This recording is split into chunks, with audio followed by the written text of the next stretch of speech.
Bonjour, bienvenue dans cette nouvelle édition des Clés de l'Église. Aujourd'hui, nous recevons le Père Carlos Caetano, directeur du service national de la pastorale des migrants et des personnes itinérantes. Bonjour Père. Bonjour. Le 15 janvier, ce sera la journée mondiale du migrant et du réfugié. Cette journée, instituée par le pape Benoît XV en 1914, prend un sens tout particulier en cette période que nous vivons. Pourquoi ? Actuellement en France, on réclame la sécurité plutôt que le respect des droits fondamentaux. On demande la fermeture des frontières plutôt que l'accueil des demandeurs d'asile. Mais nous ne laisserons pas entraîner dans la spirale de la haine et de la peur. Par cette journée mondiale, l'Église catholique entend rappeler au monde ses convictions et son engagement pour le respect, la reconnaissance des droits et la dignité des migrants et des réfugiés. Et je ne cache pas que le phénomène migratoire est indéniablement une réalité complexe, une réalité difficile à gérer. Mais nous aurions tort d'oublier que celui-ci, avec la grâce de Dieu, est, on peut appeler, est l'avant de nouveaux ciels et de nouvelles terres, où nous nous découvrirons frères les uns des autres, enfants du même Père. Mineurs, migrants, vulnérables et sans voix, c'est le thème de cette journée mondiale du migrant en 2017. Pourquoi ce thème particulièrement ? Ce sont les mineurs qui paient en premier lieu le prix élevé de l'immigration. Et c'est pour ça qu'à l'occasion de la journée mondiale de migrants et de réfugiés, l'Église tient à attirer l'attention sur la réalité des migrants mineurs, en particulier ceux qui sont seuls, en demandant à chacun de prendre soin des enfants qui sont trois fois sans défense, parce que mineurs, parce qu'étrangers et parce que sans défense, quand pour diverses raisons ils sont forcés à vivre loin de leur terre d'origine bien sûr, et séparés de l'affection de leurs proches. Le pape François adresse un message particulier pour cette journée. Il nous dit quoi ? Quiconque accueille à mon nom un enfant comme celui-ci, c'est moi qui l'accueille. Et celui qui m'accueille, ce n'est pas moi qui l'accueille, mais c'est lui qui m'a envoyé. C'est comme ça que le pape François commence ce message. C'est quelque chose qu'on trouve dans l'évangile de Marc, dans l'évangile de Matthieu, dans l'évangile de Luc, dans l'évangile de Jean.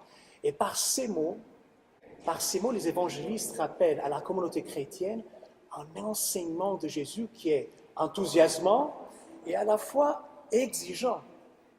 Ces paroles, en effet, tracent la voie sûre qui conduit à Dieu, en partant des plus petits et en passant par le Sauveur, dans la dynamique de l'accueil. Donc, l'accueil même est une condition, on peut dire, nécessaire pour que se concrétise cet itinéraire. Dieu s'est fait l'un de nous, en Jésus, il s'est fait enfant, et l'ouverture à Dieu dans la foi, qui alimente l'espérance, se décline dans la proximité affectueuse, aux plus petits et aux plus faibles. Plus petits, plus faibles. Donc, les mineurs, migrants. En quelque sorte, cette journée, quelques jours après Noël, ce n'est pas un hasard.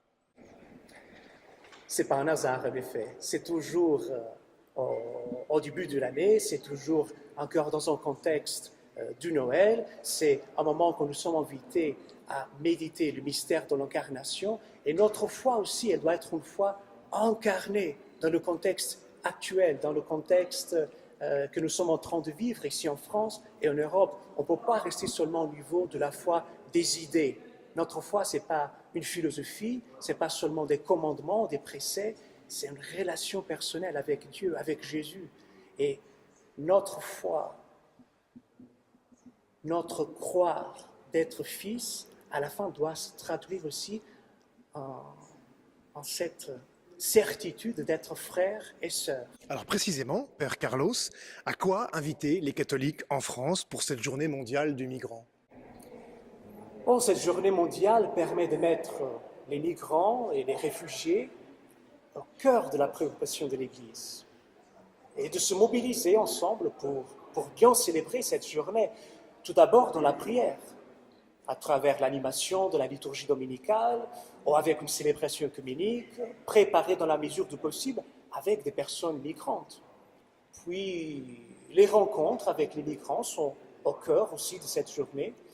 Elles peuvent prendre la forme, par exemple, d'un repas, pourquoi pas, un repas partagé, ou d'une fête avec danse, poèmes, musique de pays différents.